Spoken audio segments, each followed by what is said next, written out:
Picture this, you've just worked a 12-hour shift, you're exhausted, still in scrubs, starving, holding cold takeout in your passenger seat. You pull into your street, and there it is. A giant SUV blocking your driveway. Again. But this time? Instead of swallowing your anger, you decide to make it the most expensive parking mistake of their lives. If you've ever had a neighbor cross the line, or if you've dreamed about giving someone a taste of their own medicine, hit that like button, subscribe, and buckle up. Because this driveway revenge story is pure, sweet justice.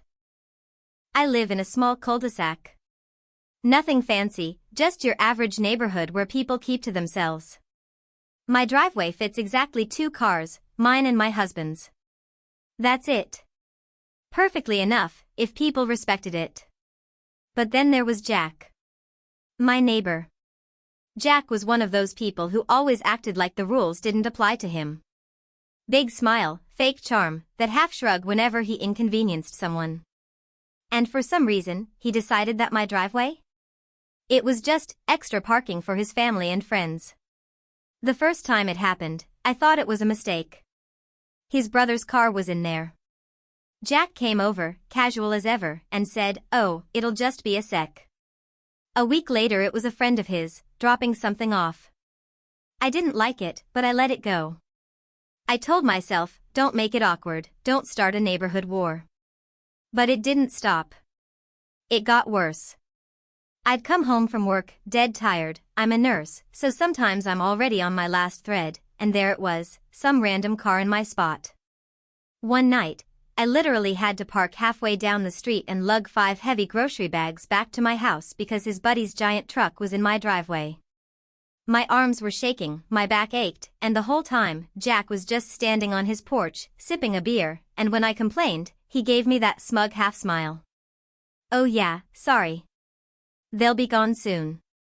Like I was the one making things difficult. Like I should just accept that my home wasn't really mine anymore. And each time, my frustration grew. I'd close my door, press my back against it, and just breathe through the anger. My hands would shake, my chest would feel tight, and I'd have this inner war. Do I explode now, or do I try to keep the peace? I kept choosing peace. Until one Friday night changed everything. It was a Friday night, and I had just finished a brutal 12-hour shift. I was still in scrubs, shoes aching, hair a mess, stomach empty. I had finally picked up some takeout, fried rice and noodles, and the smell was filling the car, making my mouth water. I turned onto my street. And there it was. A giant, shiny white SUV. Parked dead center in my driveway. Not off to the side. Not angled. Completely blocking it. My first reaction? Disbelief. My jaw literally dropped. My brain scrambled for excuses. Maybe my husband parked weird? Maybe it was a delivery driver? But no. That SUV wasn't ours. It wasn't anyone's I recognized. I pulled up, headlights hitting the back of the SUV, and just sat there. Exhausted.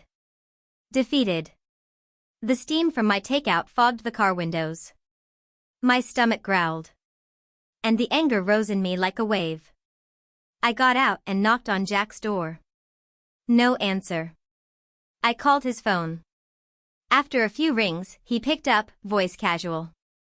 "Oh yeah, that's my in-laws," he said. Like it was the most normal thing in the world. I said, "They're blocking my driveway. I just got home. I need to park." And he laughed a little and said, "They'll only be there a couple hours. Just park on the street. It's not a big deal." That was it. That was the breaking point. My body went cold, then hot.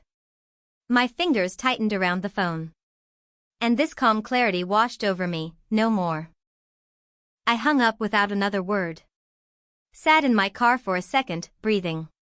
My pulse slowed. And then I smiled. Because I remembered something. I'd looked it up before, just to be sure. In my state, if someone blocks your private driveway, even partially, you are legally allowed to tow them immediately. No warning. No waiting. So I did exactly that. I called a tow truck. The man on the other end said, "We'll be there in 20. And I swear, those 20 minutes were the sweetest of my life.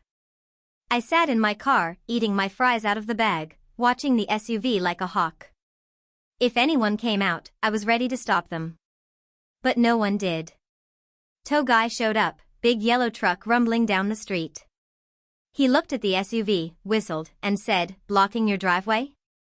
"Dead center," I said. "Easy pickings," he grinned.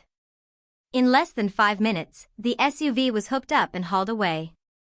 By the time I got to the bottom of my noodle carton, the driveway was empty. Peaceful. Mine again. About an hour later, bang bang bang. Furious pounding on my door. I opened it to see Jack, beet red, veins popping in his neck. Behind him, his in-laws were shouting, waving their arms. "You didn't have to take it that far," Jack roared. His in-laws chimed in, "We were only visiting. It was just a couple hours." I let them rant, arms crossed, calm as ever. Then I tilted my head and said, cool and even, "Jack, you told me it wasn't a big deal. So I treated it like it wasn't a big deal." Then I closed the door. Just like that. They had to pay nearly $300 to get their SUV back. $300. For a couple hours of free parking. And the best part? Ever since that night, my driveway has been spotless. Crystal clear. Not even for just a sec. And that was the moment I realized, sometimes you don't need to scream. Sometimes you don't need to argue. Sometimes, the best revenge is simply letting people face the consequences of their own arrogance. Jack thought my driveway was free real estate. Now, he sees it for what it is, my property. My boundary.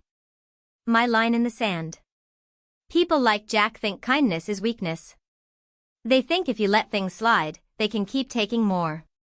But when you finally stand up, when you make it clear you won't be walked over, it shocks them. And it changes everything.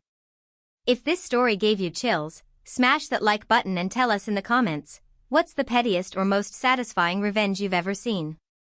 And of course, subscribe for more stories of betrayal, karma, and ultimate payback. Because trust me, you won't want to miss the next one.